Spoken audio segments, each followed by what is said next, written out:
Indonesia has become the new epicenter of the pandemic in Asia, with daily cases there yet again reaching an all-time high.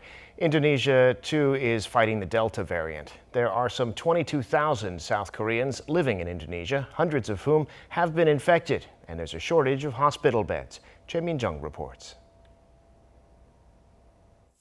A plane carrying 9 South Korean COVID-19 patients arrived at Incheon International Airport earlier this week.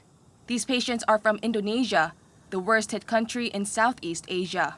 Patients wore personal isolation equipment during the flight, and 6 were given oxygen.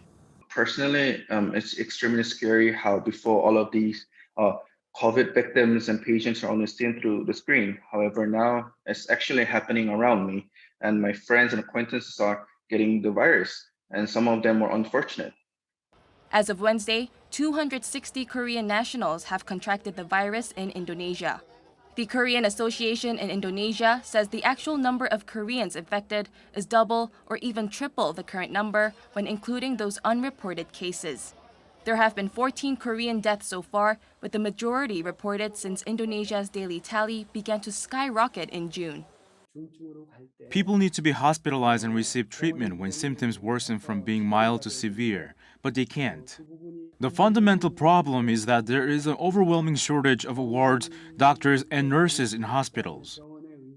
Due to such shortages, nearly 80 people have been sent back to South Korea on air ambulances and chartered flights, and patients have to pay for these flights themselves.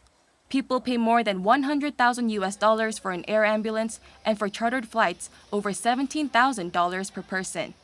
In such dire situation, it seems the most important thing to do to contain the virus is to get vaccinated.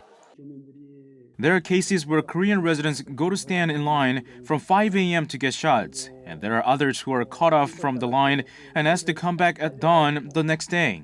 I hope that people still make an effort to get vaccinated.